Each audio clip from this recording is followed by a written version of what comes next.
r/AskReddit. Women of Reddit, what's a common hint that men don't pick up on? A lot of the comments here are about men missing the cue that you want to have sex with them, but it's much more common for men to not pick up on the fact that you don't. A lot of guys just create this world in their head where every woman who makes eye contact with them must want to have sex with them. I'm not shy about saying no, and when I went to bars and clubs more often, if a guy grabbed me, I'd just push him off and walk away, and I've been called bitch and cunt more times than I can count. If you genuinely don't know if someone is interested in you or not, politely make your own feelings clear and ask them about this. Best case scenario, you bang. Worst case scenario, now you know where you stand and didn't make someone extremely uncomfortable by guessing wrong. I've seen so many of my guy friends end up with whack jobs. Fellas, if she has a guy, then someday you're gonna be that guy. The amount of attention required by some of the whackers that my guy friends have dated is bonkers. One dude could never cover that much territory, so your independent contractor ass comes on and ends up buying out the company. If a girl is insecure, you aren't gonna be able to fix that. Find someone that meets you as an equal. Just because you aren't flirting intentionally doesn't mean that she isn't. If you are a married or committed dude and some strange batch is taking you up, laughing at everything you say, touching your arm and shit, back the fuck away. I know so many nice guys who love their so who treat everyone equally and don't pick up on it when a girl is laying it on them. The flip side of that, if you are a guy and you are knowingly flirting with a female, especially if that female is at work and she is just being nice but not reciprocating, knock it the fuck off. That lady would probably tell you to fuck off if she wasn't working. Making comments about a woman's appearance constantly and showing obvious sexual interest isn't welcome just because it's tolerated, usually because bitches got to eat/have a job. So growing up, I slept on a twin-sized bed at my parents' house. I'm about 6 feet 2 inches, so it did not end up fitting me well at all. Same thing my first year of college too. I had never known a bed bigger than a twin. Then I moved into an apartment that had a full-size mattress. I was talking to a girl that I knew at the time in one of my classes to begin the next semester, and I was telling her how excited I was that I had a bigger bed to sleep in. At one point I said something like it's the best bed in the whole world, and she goes, you should charge people to come see it. And I, going along with the joke, go, how much do you think I'd have to charge to get people to see it? And she goes, oh, I'm not sure, I'd see it for free. I just continued on talking about what I thought the right amount would be. That one still stings. More of a clueless guy that couldn't take a hint story. Was casually seeing this guy I had known in high school, just a week or two at this point, because I was in my hometown for a prolonged visit to see my mother. He asked me to his birthday dinner, set for the following Saturday with his parents. Okay, a little quick to meet parents and seems serious, but I agree because hey, free dinner, nice people. Well, plot twist, my mother died very suddenly the next day, and the funeral was set for Saturday. I tell him as such out of politeness. Fast forward to Saturday. Of course I'm ranging wildly from catatonic to hysterically crying. Normal reactions of grief when losing a loved one. Homeboy calls me up and asks when he can pick me up for dinner. Boy, get the hint. I was at my mom's funeral all day. I have no interest in having dinner with anyone. He says, so I should tell my parents you won't be joining us? Oh yeah, I just buried my mom. She's dead. I don't want to meet your parents right now. If I don't make any eye contact, if I move away from you every time you move closer, if I never reach out first, if I'm never personal with you, then there is really pretty much zero chance that I'm into you. If you have to trick me to get me on a date, then we shouldn't be on a date and you need to pick up something else to do. This may be highly individual, but I don't need a very creative way to be asked out, and definitely hate surprises. Keep it simple. Instead of telling me that you need a woman's advice and then driving me out to a romantic view, creepy, ask me, can I take you out?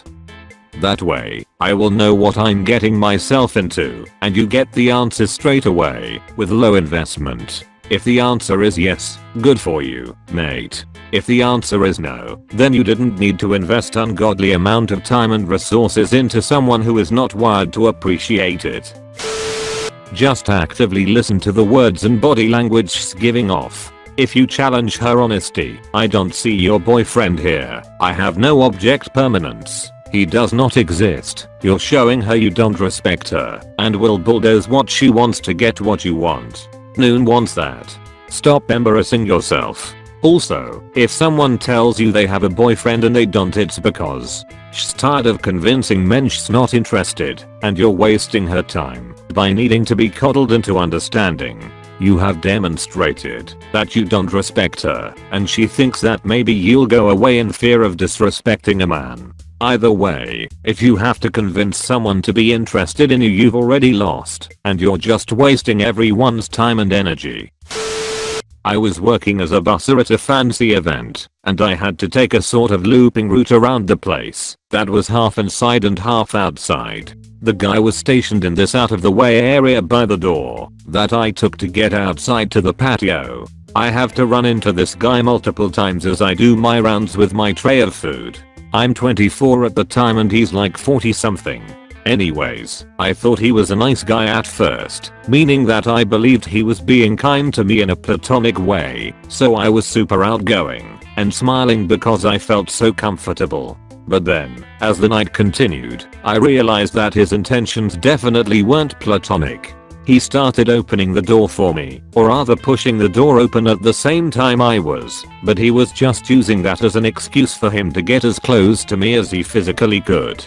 He was like looming over me and smiling in this smug, creepy way. Later on, or earlier on, can't remember, we were chatting casually and he put one of his hands in his pocket. Just one. Never a good sign. Like he was trying to hide a boner. Still smiling that creepy smile of his. Then, it escalated to the point where, after he helped me open the door again, he actually followed me outside. He was stationed inside the building and had no reason to follow me out except to be a total creeper. Mind you, this area of my route is devoid of people, so no one saw this creepy stuff happen to me. I don't even think there was a security camera there. He was walking behind me, not saying a word, and I got really scared. I said to him in a scared little voice, "I think I'll go bust some tables." And I got the hell out of there. I bust tables, where lots of people were, for the rest of the time. He never took the hint. How do I know? I bumped into him at another gig not too long ago. Thankfully he was working at a completely different area than me. He was still his smiley, creepy self, and I know he was thinking, "Oh, goody. That girl I want to bang is still around here." So I'm going to ask this, as someone who plans to wait a while before getting into anything super serious. Are there any particular hints men tend to miss when there is some genuine interest? I'm not referring to sexual interest, more like maybe we should go on a date interest. As a note, I know when someone doesn't want anything to do with me at the time. I just am not very good at spotting signs on the opposite side of the spectrum. I'm great with people and being friendly with most everyone, though this is one of the social areas I have had no experience with. I'm in no hurry to bang or anything, nor am I in a huge hurry to get into a relationship, because I will be moving in the next year or so. However, there is a part of me that wants some companionship that isn't just my friends from high school and new acquaintances at my local college. After reading some of the comments as well, I genuinely am questioning how much women are pestered by some desperate men sometimes. I don't honestly know if they are just talking with their dick, or they don't understand when to fuck off. Once when I was 19, a girl at university asked me if she could take me to coffee. I didn't drink coffee at the time, so I just said no thank you. I'm trying to avoid caffeine and walked away. Realized what happened like 6 months later when she brought it up. Another time was when I was 24. By then I was much more experienced with women and used to do quite well for myself, but boy did I have an off day. A young attractive woman came up to me in the high street and asked me, "Are you taken?" and pointed at her phone. She had a really thick accent, so I couldn't understand what she was saying at the time. I thought she was saying, "Are you Tikin or some kind of foreign name," as I assumed she was meeting someone from online who she had never met before.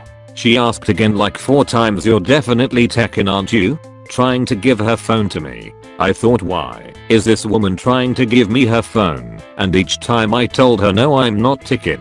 I'm my name. You must have me confused with someone else." Eventually she left and my male friend turned to me and said, "Mate, are you stupid? She was trying to chat you up," and the penny instantly dropped. I felt like an idiot for like a week. It was not a smooth move at all in my part. Moral of the story, you ladies have to be more explicit. Never be afraid to give it the old finger gesture. Us men aren't mind readers now. That women in retail really don't want you to hit on them when they're working on the job. Just because a young woman is working at a retail establishment doesn't give you the right to ask her out, constantly harass her, and eventually get thrown out and banned from the store because of your aggressive, inconsiderate behavior. Women in retail are there to work, just like everyone else at their respective jobs. This happened to my young daughter, in her 20s, by 3 different men. All 3 were banned from the store by the store manager, and in one case, they had to call the cops and have the man escorted off the premises. It terrified her. Her manager finally told her to wear a ring on her left hand so that she would look like she was either engaged or married. My daughter asked if I had such a ring, and I had one handy that I gave her. Since she started wearing the ring, she no longer gets approached or harassed, so problem solved. But it begs the question, should she really have to do that? Thank you so much for watching the entire video. I would be so grateful if you could like this video and subscribe to the channel. New videos every day.